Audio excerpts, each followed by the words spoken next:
May tindahan ka ba? Kagaya ka ba kay Ate Tintin? Kahit nasabihin nating maliit lang ang kinikita mo pero sige ka pa rin, ipinagpapatuloy mo pa rin yung mga sideline mo na yan. Pero dahil minsan hindi naman tayo ang may hawak ng ating nagiging kapalaran. Lugi, minsan dumarating pang pagkakataong na-scam. Pero pag na-scam ka, na-trauma ka, pahinga ka lang ng ilang araw, linggo, buwan, ayan na naman, bumabalik ka na naman sa dati, wala ka talagang kadala-dala.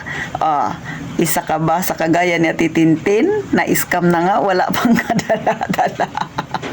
So, yan yung ating real talk topic ngayon mga kasari. Pero, syempre, bago ako mag-umpisa, mga kasari ha, pahingi naman ng isang subscribe yan, Sisi. At syempre, kung makarelate ka sa aking isi-share, pahingi na rin ang like. At sana pakishare na rin kung hindi ka busy. At sa mga datihan kong subscriber, please naman, huwag kayong mag-unsubscribe kay Ate Tintin. Sama-sama tayong chismis. So, magandang araw mga kasari-sari. So, medyo makulimlim yung panahon dito sa amin sa lungsod ng Puerto Princesa City. Hindi siya ganun kaganda ang panahon. Pero okay lang naman kasi nabawasan ng init. So, ngayon, mag-real talk si Ate Tintin. So, ikaw ba ay kagaya ko? May tindahan.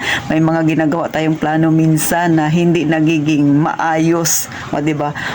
Kumbaga, yung plano natin ay hindi minsan umaayon. Pero, minsan, kahit na hindi umaayon, nagkamali tayo, pero may time na bumabalik na naman tayo doon sa dating gawi. Dahil ang gusto natin, kahit maliit, kumita tayo sa sideline natin. So, yan na nga yung i-real talk natin, Tintin. Sa mga dating kong subscriber, alam ko na experience, nakita nyo na yung experience ko kung paano ako na-scam sa aking GCash. At eto, nagbabalik na naman si Ate Tintin, walang kadala-dala talaga sa GCash. Syempre, ingat na tayo mga kasari doon sa pag natin ng GCash kasi nga medyo malaki-laki din talaga yung nawala sa akin, na-scam sa akin, mga mahigit 3,000 mga kasari. Pero eto na ha, sa mga dating nanonood kay Tintin, alam nila kung paano ako na-scam, paano naubos yung pera ko sa GCash. Bagamat sa mga may tindahan dyan na malalaki, na medyo may kaya-kaya, ang 3,000 mahigit ay maliit na bagay. Pero kung kayo ay katulad kay Ate Tintin, maliit na nga yung tindahan, tapos dito ko rin iniaasa lahat ng aking gastusin. Siyempre, malaking bagay na ang 3,000 mga kasari. Isa pa, hindi biro yung 3,000 para sa akin kasi may pinaglalaanan ako. Tapos sa isang iglap lang, nawala ang mahigit 3,000. So, alam niyo mga kasari, ngayon, siguro mga ilang buwan din akong nagtigil sa pag-GCash ko. Kasi nga, na-trauma talaga ako. Pero sabi nga ng kaibigan ko, wala raw akong kadalaan. Ngayon, nag-GCash na naman ako. Share ko lang sa inyo yung nag-experience ko sa pag-hack ng GCash ko mga kasari. So, totally, ilang buwan talaga akong nagpahinga. Tapos, nandoon pa rin yung trauma. Hanggang ngayon naman, may trauma pa rin ako. Pero, mga kasari, yung una kong ginawang GCash, yun yung na-hack. Then, gumawa ako ng pangalawang GCash, which is na-i-vlog ko rin siya. Pero, hindi ko rin siya magamit. Kasi, pagka titingnan ko yung pangalawang GCash ko na ginawa, nakikita ko doon yung una kong GCash kung may laman pa siya. Kasi may natira doon sa una kong GCash na 0.96 yata o 0.94 centavos. So, pag mag-open ako sa second GCash ko, pupunta ako doon sa my profile. So, nakikita ko yung load wallet ng first GCash ko. So, meaning, pag kasi hacker, i-check niya yung aking GCash, malalaman niya na may panibago akong GCash, mga kasari. So, yun ang dahilan bakit hindi ko magamit-gamit ang second GCash na ginawa ko. Next, pahinga ako ng ilang buwan. So, ngayon nagbabalik ako. Siguro mga 1 linggo na mahigit ako nag-GCash, mga kasari. Pero, ibang name na yung aking ginamit, mga kasari. So, dahil si mother na rin yung nag-offer sa akin. Sabi niya kasi hindi niya naman daw ginagamit yung GCash niya. So, yung GCash ko ngayon ay under name ng mother ko.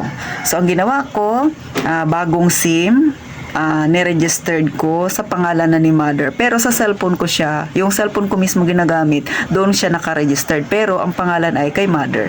Then gumawa ako ng panibagong GCash, second account ni mother na GCash. So nakapangalan sa kanya, which is yun ang ginamit ko mga kasari. Kasi yung first GCash niya ay wala namang laman, hindi naman siya marunong talaga gumamit. At wala ring nagpapadala sa kanya ng GCash. So sabi niya, yun na lang daw yung aking gamitin. So eto na ngayon. Pero si Ate Tintin, dahil nga may trauma pa pa rin. Alam niyo mga kasari, dati kasi pag nag-Gcash ako, so nandyan lang sa harapan si customer, ako dito, so dito ako nagtatype. Ngayon ay hindi na. Kinukuha ko na lang yung number nila, cash in or cash out man. Dito ako sa loob, kung nakikita niyo yung pintuan na yan, so yan na yung kwarto ko. So dyan na ako nagpa-process ng Gcash. Kahit pa sabihin nilang wala akong kadala-dala, pero naisip ko rin mga kasari na siguro minsan kasi may mga ginagawa tayo na kailangan lang nating doblehin ang ingat mga kasari, kasi nanghihinayang ako bagamat marami kaming may tindahan dito, pero syempre iilan-ilan pa rin lang kami yung may Gcash. So ako yung medyo bungad sa tindahan na may Gcash, so ako yung unang napagtatanungan, so nanghihinayang ako kung hindi ako mag-Gcash. Pangalawa, yung borders namin dito, kasi may boarding house si mother, so yung mga estudyante dito ay through Gcash din sila sinisenda ng kanilang mga parents ng pambayad or mga kailangan nila. So dito na sa akin nagka-cash in or cash out mga kasari. So nakakapanghinayang lang pagka hindi ko pinatos yung pagkakataon na yun. Bagamat nagkamali siguro ako, hindi ko rin alam mga kasari kung paano nahack ang Gcash ko, pero gaya nga na sinabi ko sa inyo, laban lang tayo, ha? So doble ingat na lang mga kasari. Sa mga nakaka-relate dyan na may Gcash, na experience nyo rin ba yan? Yung iba yung sa hipag ko na experience nila na nalababawasan yung kanilang Gcash, pero hindi ko rin alam yung kwento ng kanilang Gcash, pero ang sinishare ko lang sa inyo yung sa akin. So sa mga may maliliit na tindahan dyan, tapos nagbabalak na magkaroon ng Gcash, mag-ingat kayo. Sana iwag ninyong ma-experience na naranasan ni Ate Tintin, kasi ako talaga ilang buwan talaga akong nagpahinga muna sa Gcash na yun dahil sobrang trauma ko. Dahil nga hindi biro para sa akin ang mahigit 3,000 na nakuha ng hacker mga kasari.